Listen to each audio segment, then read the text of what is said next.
సాక్షి life మీ ఆరోగ్య నేస్తం. Subscribe చేయండి.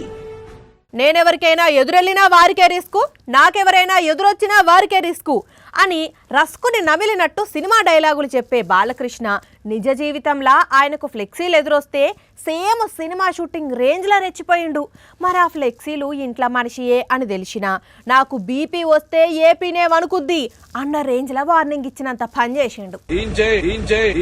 నేను చెప్పినప్పుడు మీ చెవులు మాత్రమే పని చేయాలి అన్న రేంజ్ లా తీంచై అనే ఒకే ఒక్క మాటతోని ఎన్టీఆర్ ఫ్లెక్సీలను తీసేసిండ్రు బాలయ్య పక్కనున్నోళ్ళు.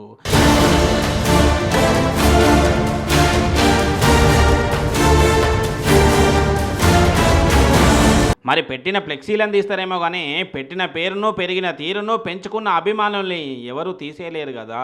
అందుకే కొడాలి నాని సారు ఈ ఫ్లెక్సీల తొలగింపు గురించి మాట్లాడుకుంటా, ఇటువంటి బాలకృష్ణలో ఇటువంటి చంద్రబాబు నాయుడు 1000 మంది వచ్చినా కూడా జూనియర్ ఎన్టీఆర్ ఊడిపోయినటువంటి ఇంటర్ కూడా పేర్లేదు. ఎన్టీఆర్ వర్ధంతి సందర్భంగా ఎన్టీఆర్ గారి దగ్గర సీనియర్ ఎన్టీఆర్ జూనియర్ ఎన్టీఆర్ ఫ్లెక్సీలను అభిమానులు ఏర్పాటు చేసిర్రు. అయితే ఎన్టీఆర్ కు శ్రద్ధాంజలి ఘటించిన తర్వాత బయటకు వచ్చిన బాలయ్య ఆ ఫ్లెక్సీలు ఎదురుగా కనిపించడంతోనే కోపంతో ఊగిపోయి వాటిని ఇప్పుడే తీసేయండ్రి అని అంటే ఎన్టీఆర్ ఫ్లెక్సీలను తీసేసిండ్రు. దీన్ని బట్టే తెలుస్తున్నది వాళ్ళ కుటుంబంలో లుకలుకలు ఎంతున్నాయి అనేది.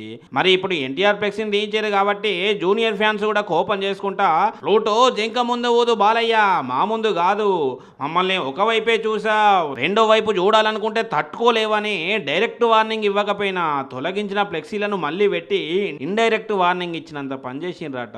అయినా ఇంట్లో మనిషి అందులో మళ్ళా తాత పేరును పెట్టుకున్న మనవని ఫ్లెక్సీలే తీసేస్తున్నారు అని అంటే once NTR step in TDP history repeat అన్న రాజకీయ భయం వాళ్ళకు బగ్గనే పట్టుకొని ఉండొచ్చేమో మరి.